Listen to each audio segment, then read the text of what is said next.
عليكم، مرحبا بكم اليوم مع شهوة اكرم. اليوم غادي نقدم لكم واحد الكيكات زوينين كيجيو خاصه الدراري الصغار ويعني اللي عندنا كيمشيو يخدموا وما كيكونش يعني ما عندهمش وقت للفطور. هاد الكيكات كيجيو زوينين وكل وحده بوحدها. هاد الكيكه كتجي زوينه مادلين عادي ولكن بواحد الطريقه زوينه. مع غادي نديروا كل كيكه بوحدها القوالب الصغار. وبسم الله نبدا على بركه الله. من هاد الكيكه غادي نحتاج لها 3 البيضات، غادي نحتاج لها كاس ديال دانون او ياغوت بنكهه البنان ولا بالنكهه اللي كتفضلوا، خوخ الفريز النكهه اللي كتفضلوا.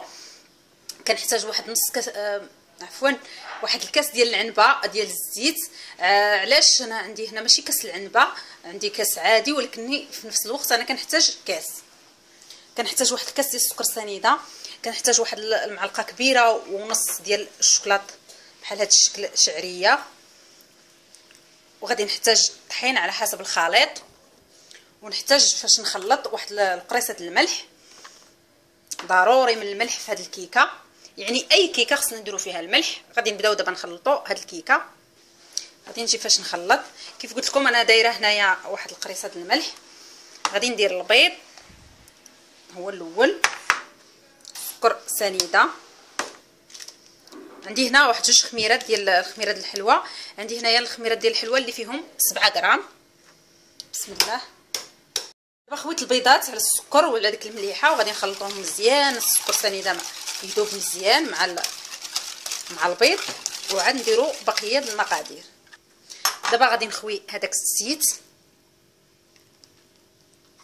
وغادي نخوي هذاك الكاس ديال دانون.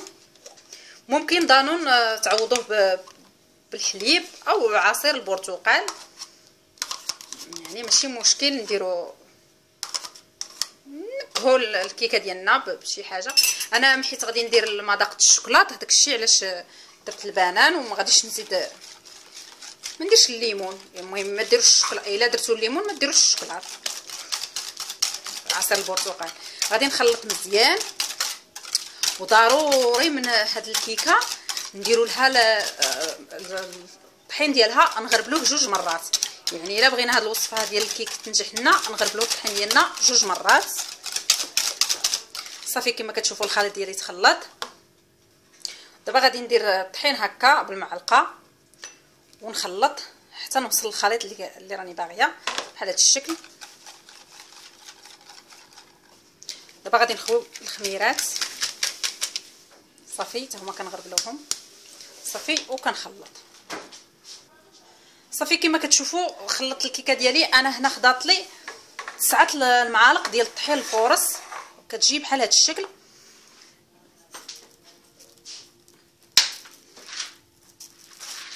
دابا غادي ندير هذاك الشوكولاط وغادي ندير غير بحال هذا الشكل. نحاول هذا الشوكولاط نخليه في الحجم ديالو بحال هذا الشكل.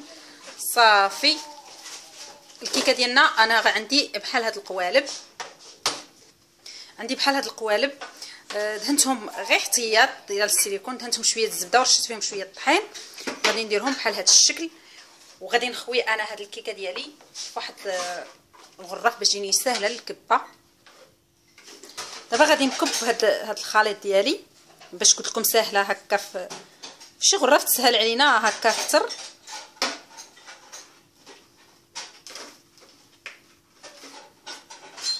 حاولوا نخليو لها فين تنفخ بحال هذا الشكل. صافي غادي نعمرهم ونديرهم في الفران يطيبوا. الفران غادي نكون شويه مسخناه غير شويه على ما كتحيد ريحه الغاز. غادي نتمشى بنفس الطريقه. بالنسبه لهادو غادي ندير واحد شويه، غادي ندير له واحد شويه ديال الكرز معسل وغادي نخوي عاد عليه من فوق بحال هكا. صافي نتمشى بنفس الطريقه. منين نعمرهم نديرهم في الفران يطيبوا.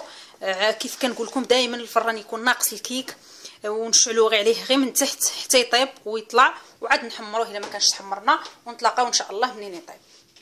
دابا ملي كنعمروهم كندير لهم بحال هذا الشكل هكا، كنساويوهم صافي ونديهم يطيب. ها هو الكيك ديالنا كما كتشوفوا كيطلع بحال هذا الشكل كما شفتوا. طلع بحال هاد الطريقه كيجي هشيش بزاف وكيجي زوين. كيجي كما قلت لكم راه كيجي هشيش بزاف. انا بحيت راني مستعملاه للوليدات هكا اللي كيمشيو للمدرسه بحال يفطروا به. هذاك الشيء علاش انا ما غاديش نحيدو من القوالب ديالو، يعني يحيدها وياكلها تمتم. انا غادي نستعمل، غادي نديرو في واحد السبيره هكا اللي كتسد مزيان ونحطو في الثلاجه يبقى لنا لمده 8 ايام ما يطرالو حتى شي حاجه يعني في الثلاجه. بغيتو تزيدوا فوق منه الشوكولات تقدروا تزيدوا فوق منه الشوكولات، تقدروا تزيدوا فوق منه الحاجه اللي كتفضلوا يعني اللي كتعجبكم وكتعجب وليداتكم بالضبط. وهاد الحلوه ديالنا كتجي بحال هاد الشكل، يعني كما قلت لكم كتجي بهاد الطريقه، كتجي زوينه بزاف ومقادير بسيطه بزاف ونفرحوا وليداتنا.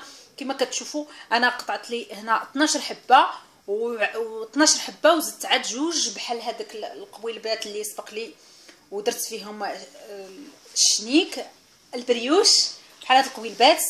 عاد زدت جوج حبات من هذا ودارت لي 12 حبه بحال هذا الكيك بحال هذا الشكل. كيجي واحد الكيك اللي هو هشيش وسهل وبسيط يديروا اي واحد يعني هاد المقادير موجودين. نتمنى هاد الوصفه ديال اليوم تعجبكم. الا عجبتكم شاركوا في القناه، ديروا اعجاب، خليوا لي التعليقات ديالكم، ضغطوا على الجرس باش يوصلكم الجديد ديالي ونقدم لكم هاد الكيك بالصحه والراحه ان شاء الله.